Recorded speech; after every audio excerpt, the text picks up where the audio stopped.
Hello, students. So this is a very short video on SA 610 using the work of internal auditor. So imagine you are the statutory auditor. I am the internal auditor. You are the statutory auditor. I am the internal auditor. So you are conducting audit of financial statements. I am conducting audit of internal controls under section 138 of Companies Act 2013. Yes, sir. And you, while conducting audit of X Limited, are going to use my work. Who am I? The internal auditor. Now, SA 610 says there are two ways of using the work of internal auditor.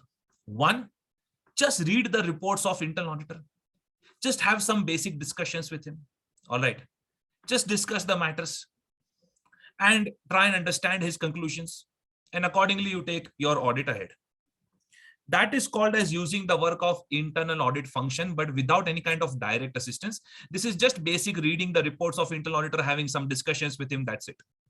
However, another unique approach is where internal auditor will work under the DSR, that is direction, supervision, and review of the external auditor. That means external auditor can give orders to the internal auditor regarding what kind of work needs to be done. External auditor, that means you, the statutory auditor, the one who is conducting audit of financial statements, can supervise the work of the internal auditor, can review the work of internal auditor. That is called as direct assistance. But this is not a joke. Direct assistance can be done only if the internal auditor and management agree for it. All right, because statutory auditor cannot force the internal auditor for direct assistance. Remember this thing. So there are two different approaches. One is the direct assistance. Another one is using the work of internal auditor, but without any direct assistance, just reading the reports and having some discussion. All right. Obviously, SA 610 will not apply if there is no internal auditor in the entity, or there is an internal auditor, but the external auditor does not think that he is going to use the work of internal auditor. All right. Because internal auditor's work may not be relevant, or the external auditor may not trust the internal auditor. So they have given three reasons, three situations where SA 610 will not apply. All right. Now, what are the questions that are expected? First, evaluating the internal audit function. The first job that an external auditor, the auditor of financial statements, you, the statutory auditor, needs to do is, the first job that needs to be done is evaluating the internal audit function. For that, you need to evaluate OCA of the internal auditor. OCA, O means the organizational status of the internal auditor, because internal auditor can also be an employee. All right. So what is the organizational status given? Whether it's a high status so that he can maintain his objectivity. O for organizational status and objectivity, being unbiased. All right. CA, competence of internal auditor. You know, internal auditor may or may not be a chartered accountant. So this point comes up. And A for approach, whether internal auditor is using systematic and disciplined approach. If external auditor has a doubt over OCA, if external auditor finds OCA inadequate, then the essay gets over here itself. The external auditor should not use the work of internal auditor. All right. But let us say if OCA is adequate, in that case, how much work can be given to the internal audit function, and what kind of work can be used? All right, we are talking about that. Listen to me. When I'm discussing these points, I'm not talking about direct assistance. Direct assistance is where internal auditor will work under the DSR of the external auditor, the direction, supervision, review of the external auditor. That's a completely different discussion. It will be done as another part of this essay. All right. Currently, just normally think that external auditor is using the work of internal auditor. So in that case, determining the nature and extent of the work of internal audit function that can be used. So normally when you want to use the work of internal auditor, how much work can be used? First, consider the scope. S for scope. The coverage of internal auditor. Because it is possible that management may have put lots of restrictions on the scope of internal auditor, and hence it may not be relevant. Remember one thing, J for judgments. All the judgmental decisions, like how much is the materiality, how much is the risk and stuff, all those decisions need to be taken by the external auditor. Then all the areas of high ROMM. Remember one thing, all the areas of high ROMM, like audit of related party transactions and stuff, should be done by external auditor only. External auditor should ensure that he is using less work of internal auditor, and external auditor is himself involved in the audit. He's more so involved in the audit, should be sufficiently involved in the audit. External auditor shall always discuss the planned use of the work of internal auditor, so that internal auditor will also get an idea how much of his reports are being used by the external auditor. Am I clear with this? Yes. But remember this SJR, scope of the internal auditor, all significant judgments and high risk areas. All right.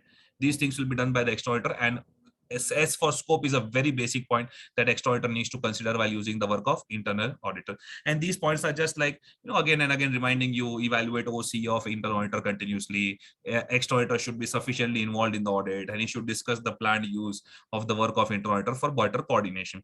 So you may get such a question determining the nature and extent of the work of internal audit function that can be used. Then I told you that significant judgment should be made only by the external auditor. Then they have given examples of significant judgment over here. You can just go through these examples. It will be very helpful to solve the questions. That means whatever you are reading over here, this needs to be done only by the external auditor. Very much helpful for your MCQ part. All right. Okay. Now we keep on saying that we need to evaluate the OCA of the internal auditor. So they are just expanding upon that. That when you need to evaluate the O of internal auditor, that is objectivity of internal auditor, that means whether it is unbiased or not, whether it is impartial or not, what are the factors to be taken into consideration. Obviously, he should be able to work with freedom. He should be reporting to the top management directly. He should not have any financial interest or a significant, business relationship with the entity. So that is how, his objectivity can be maintained. So you can just read this once. Factors that can help external auditor to evaluate the competence of internal auditor. The competence of internal auditor, whether that person has the knowledge or not. Say he should have knowledge of accounts, knowledge of audit. He should be, he should have some entity should ensure that while they are hiring internal auditor, they are, reviewing his skills, competence, and stuff. All right, he should have some technical proficiency, practical experience. That's all. You can just write this on your own. I'm not asking you to by heart these things. All right. So that is competence. Now look at this. Examples of the work of internal function that can be used by external auditor. Now, very, very important for MCQs. Here, this is the list of areas where external auditor can bindas use the work of internal auditor, not a problem at all. All right. And these examples have been given in the pronouncements, and that is why it becomes very important for you to go through this. All right. So look at this. Testing the operating effectiveness of control. So for some areas, internal control testing can be given to the internal auditor, like for example, controls over purchase. All right. Not a very significant area, not a very high risk area. All right. Then some limited vouching verification stuff, test of details like checking, totaling and stuff can be given to the internal auditor. In for few go downs, internal auditor can go for observation of inventory counts, also not a problem. All right. Tracing transactions through information system relevant to financial reporting. So just, from start to end, tracing some transactions, that can be done. That is a normal first year article job here. All right. Testing of compliance with regulatory requirements, very important. So regulatory requirements compliance can be given like, GST compliance, for example. Very shocking that they have included this. And look at this, review of financial statements of insignificant subsidiaries of the group. Very important.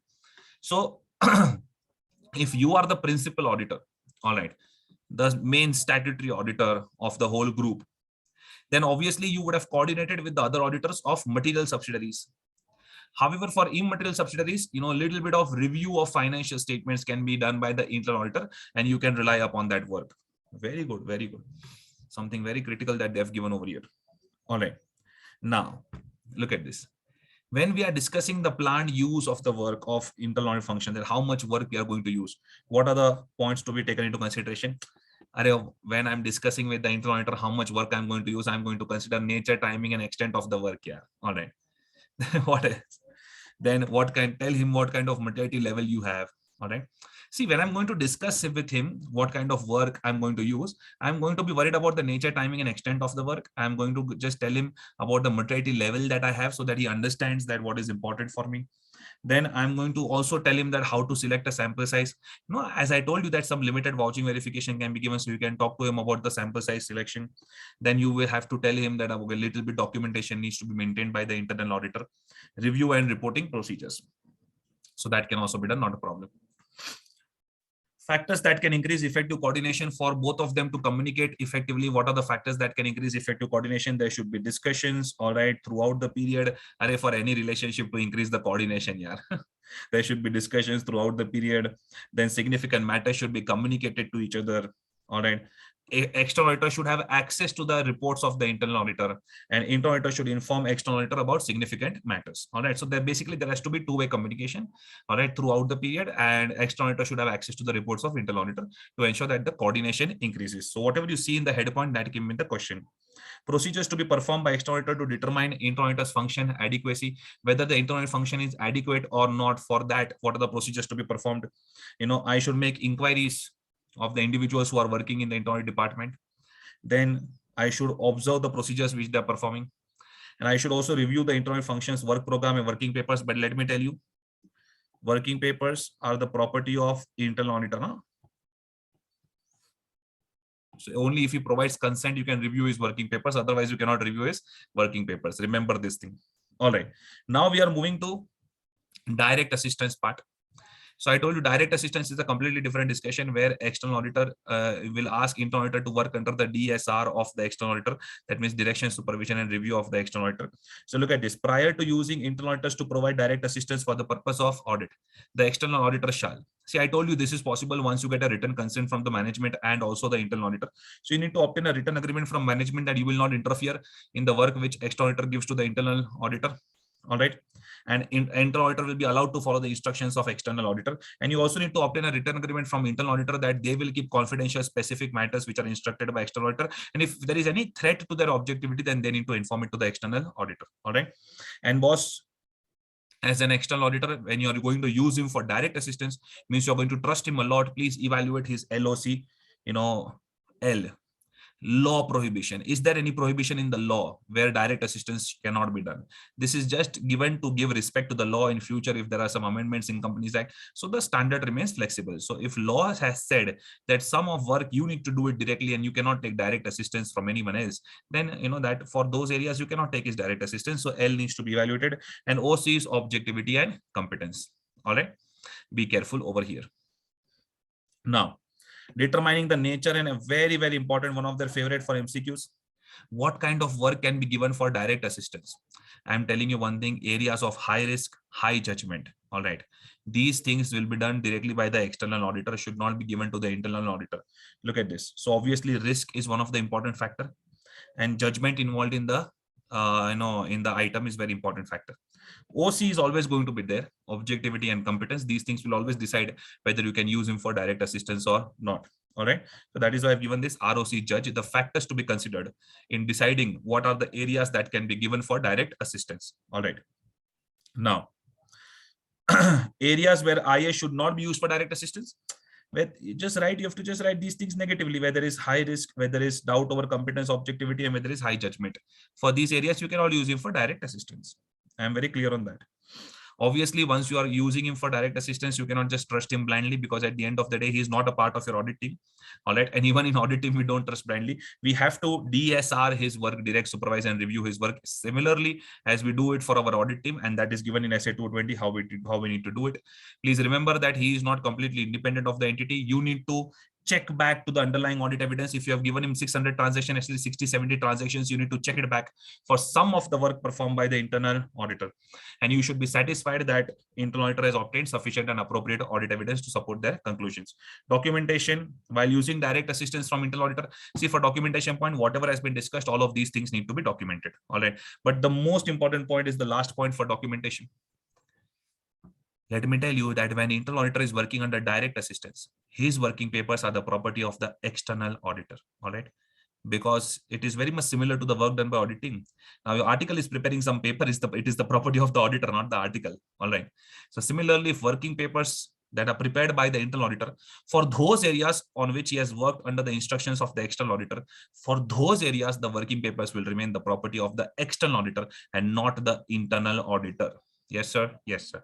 I request you to go through these notes a couple of times and develop a strong grip on SS 610, especially the areas where you cannot use his direct assistance and stuff, and the areas where you can use his work. Those are their favorite points for MCQs. Thank you so much. That is it for SS 610.